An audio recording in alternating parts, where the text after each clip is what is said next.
Ciao amici e amiche del segno della bilancia, benvenuti, io sono Angela e questo è Exoteric World, è così che mi trovate sui social. Questo è l'oroscopo settimanale dal 17 al 23 agosto. Prima di iniziare vi ricordo che è una stesa generica, prendete solo ciò che vi risuona, se volete potete integrarla col vostro ascendente per avere più informazioni. In descrizione trovate le recensioni dei mazzi usati, i link per acquistarli e i link alle playlist per conoscere il significato delle carte della Sibilla Lenormand e della Sibilla italiana. Vi invito a iscrivervi e abbonarvi al mio canale per sostenere il mio lavoro. Vi ringrazio moltissimo se lo farete o lo avete già fatto. E adesso partiamo con la lettura. Andiamo a vedere innanzitutto le energie principali della settimana, poi i segni zodiacali da attenzionare, l'amore, il lavoro e le finanze. Partiamo un po' appesantiti da questa montagna perché spesso si riferisce a un ritardo, a un ostacolo, a un blocco o qualcosa che procede appunto in modo troppo lento o pesante. Può riguardare principalmente alcune cose legate alle relazioni oppure alle nostre situazioni personali. Le cose si possono sbloccare, anzi sicuramente si andranno a sbloccare vedendo subito questa carta molto bella e molto attiva, perché non solo parla di movimento, in realtà c'è la possibilità anche di muoversi, chi va in vacanza, chi ritorna tra montagna, mare, qui abbiamo effettivamente un po' di tutto. Per chi non ha la possibilità, probabilmente queste carte possono portare una nuova energia. Quindi sì, è vero, abbiamo una fase di blocco che viene totalmente ribaltata e questa nuova energia vi porta addirittura a delle novità. Abbiamo incontri, abbiamo socializzazione, abbiamo positività, ci possono essere degli inviti, delle feste, situazioni di allegria, di gioia e soddisfazioni, anche nuove conoscenze. I segni zodiacali da attenzionare sono principalmente quelli di acqua, cancro, scorpione e pesci e abbiamo anche quelli di terra, toro, vergine e capricorno. E adesso procediamo con l'ambito amore. Amore e coppia single, ovviamente alcune cose possono fare riferimento anche alle relazioni più importanti di amicizia e famiglia, quindi consiglio sempre di ascoltare per adattare a quello che state vivendo.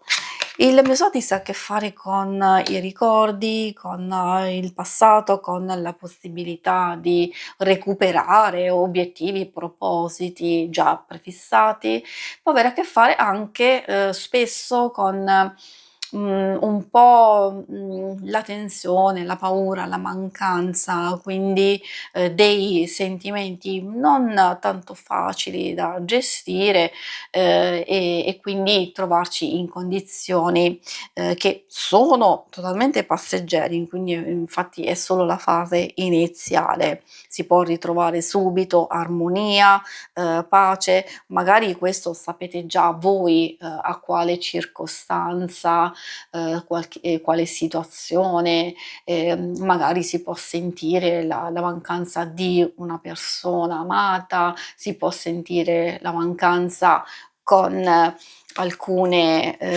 persone intorno a voi, perché non necessariamente ci sono delle cose negative, magari c'è distacco per motivi di lavoro, magari ci sono delle incombenze, delle situazioni che richiedono particolare cura e attenzione.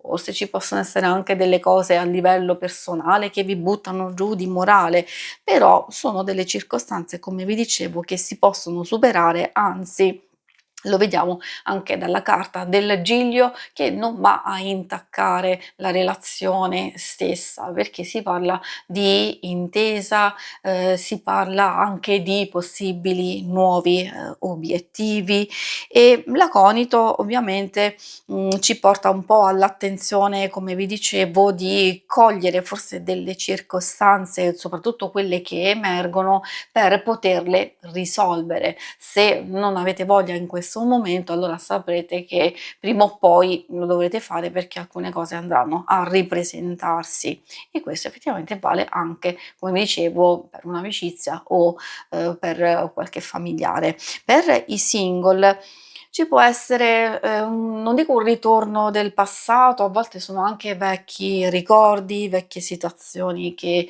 emergono o addirittura si ripresentano con le stesse modalità in conoscenze nuove. Allora forse è lì che magari ci sono delle dinamiche personali, degli schemi che tendiamo a ripetere e non sono positivi? Forse dobbiamo cambiare qualcosa? Vabbè, questo lo valuterete voi, effettivamente loro vi stanno mettendo in guardia. È vero che ci sono delle possibili conoscenze, delle cose che possono essere abbastanza interessanti, però di fare attenzione al ripetersi di alcune circostanze. Poi procediamo con la parte più pratica del lavoro e delle finanze.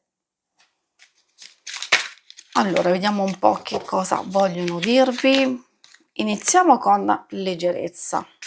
E leggerezza ha una doppia valenza.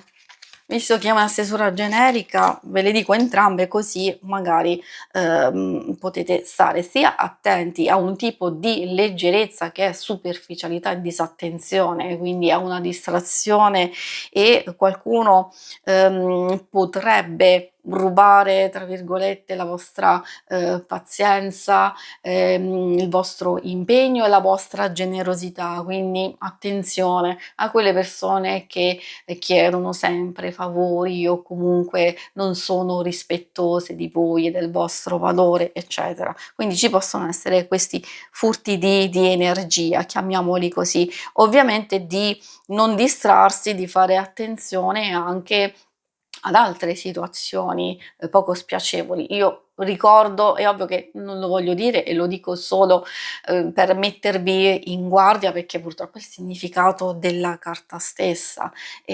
Quando si ha a che fare con una persona che magari vi promette, cioè un impegno e poi non lo mantiene, oppure ci possono essere delle incomprensioni in ambito lavorativo o per questioni di denaro, ci possono essere comunque degli inganni, delle truffe. Io ovviamente consiglio la massima accortezza. Leggerezza può avere a che fare anche con una fase di tranquillità, di serenità, però allo stesso tempo bisogna comunque portare attenzione, perché ci sono delle cose che possono essere molto interessanti e si stanno magari preparando.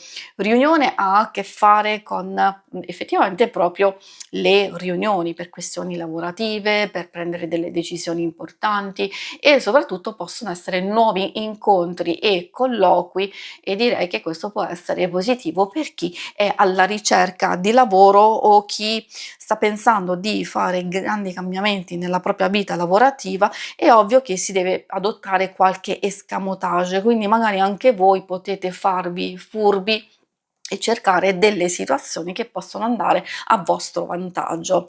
Si conclude qui la lettura, vi ringrazio per avermi seguita. Se volete, in alto a destra trovate il logo per iscrivervi al canale, mentre in basso trovate le schermate per vedere il vostro oroscopo mensile e lunare, quindicinale. Alla prossima, vi auguro una buona settimana. Ciao!